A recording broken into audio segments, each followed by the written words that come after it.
Yongbyon Nuclear Scientific Research Center, North Korea, March 2014. A man walks out of a restricted facility carrying a canvas bag and a thermos of tea. The guard at the outer checkpoint waves him through without looking up. He has walked this route for 11 years. Same bag, same thermos, same wave. Tonight is different. Tonight, the bag contains a hard drive with 23 encrypted files, and inside his skull, memorized, unreachable, undetectable, sit the miniaturization schematics for North Korea's most advanced nuclear warhead. He does not run. He walks to his car, starts the engine, and drives north. In 72 hours, he will be in China. In 7 days, he will be in a CIA safe house in Seoul, and the intelligence community's entire understanding of how close North Korea is to a deliverable nuclear weapon will shatter and rebuild around what he is carrying. His name is not important.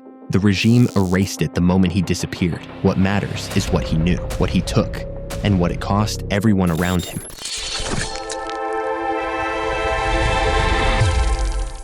To understand what he risked, you have to understand what he was. In North Korea, a nuclear scientist is not an employee. He is property. North Korea's weapon scientists are educated, in many cases, in Central and Eastern Europe, and the Soviet Union selected as teenagers, assigned by the state, and returned to facilities they will never truly leave. The scientists who work at Yongbyon do not commute from the city. They live inside a closed compound 40 kilometers north of Pyongyang, surrounded by mountains, minefields, and the particular silence of a place no foreigner is permitted to see. Their families are not hostages. They are leverage. Every scientist at Yongbyon understands the arithmetic. Perform well.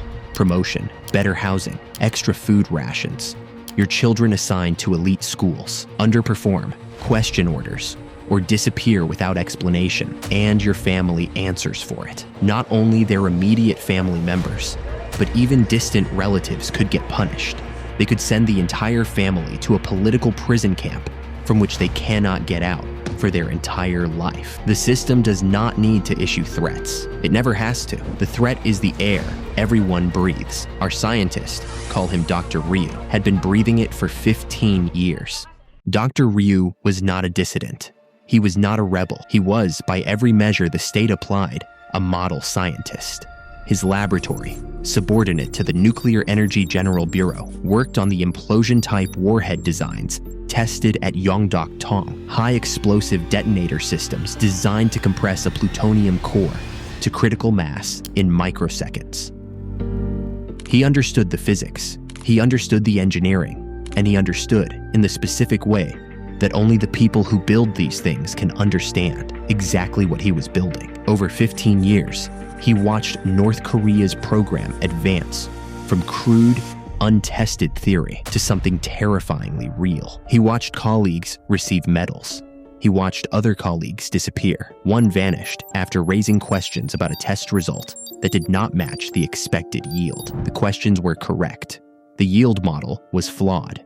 It did not matter. Correct questions raised at the wrong moment are still dangerous questions. The man who asked them was sent to Chongjin. His wife was reassigned. His children changed schools the following week. No announcement, no charges, just absence, spreading through the compound like frost. Dr. Ryu filed the correct reports, attended the correct ceremonies, applauded at the correct moments, and in the private hours, late at night, in the space between one state portrait and the next, he started to calculate a different kind of equation.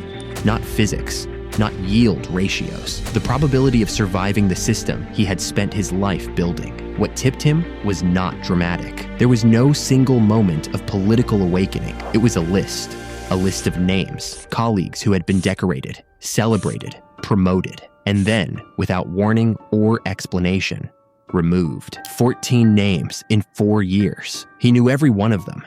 He stopped counting when he realized he recognized a pattern.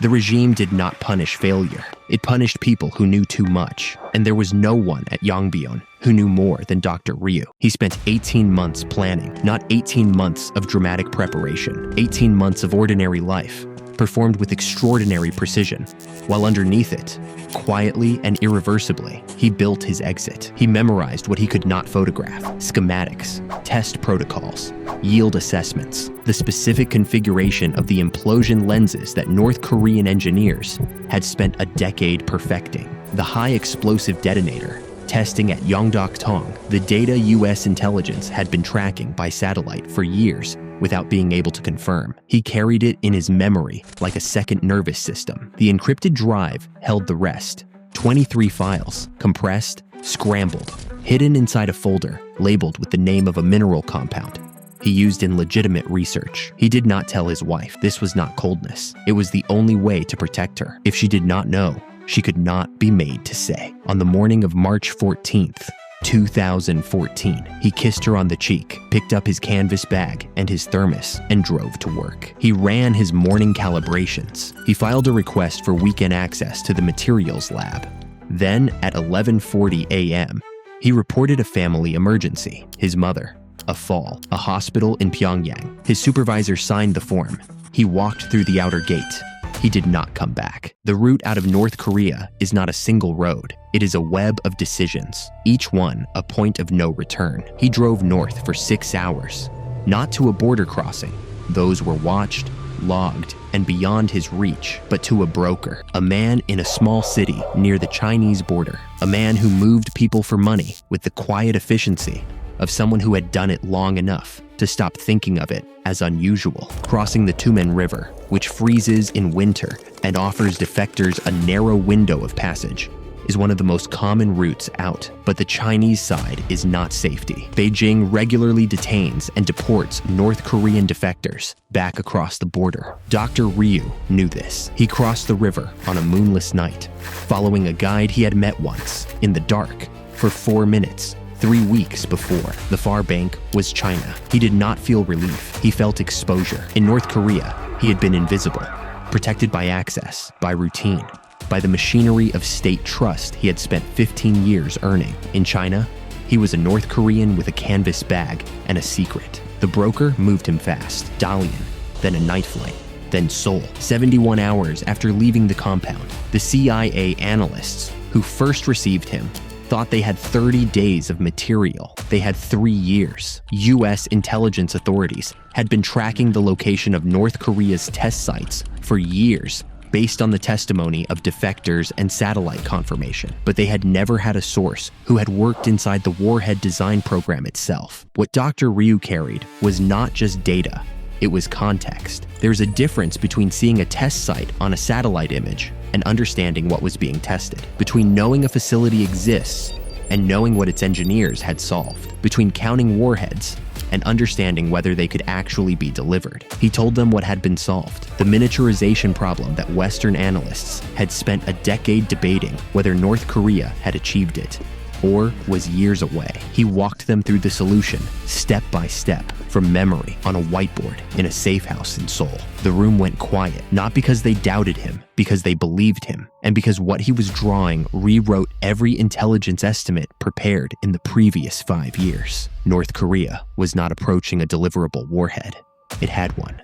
Back in Yongbyon, the absence was noticed within hours. By evening, state security had his apartment. By morning, his wife was in an interrogation room. She told them what she knew. She knew nothing. They held her for 11 weeks before deciding she was telling the truth. She was not sent to a prison camp. She was relocated, reclassified, assigned a new social category that would follow her children for the rest of their lives. Dr. Ryu knows this. The CIA told him. They told him because they needed him to stay functional, and he stayed functional because the alternative was not available to him. He had made the choice the morning he drove out of the compound. All the consequences were already in motion. He has been relocated 4 times. He lives today in a mid-sized American city under a name that does not exist in any searchable database. He does not use social media. He does not attend public events. He has a neighbor who thinks he is a retired engineer, which, in the only way that matters, is true. North Korean state security has an active file on him. Defectors with his profile are never removed from the list. They are hunted until the hunter runs out of time or the target runs out of luck. So far, Dr. Ryu has had more of one than the other. He does not know which.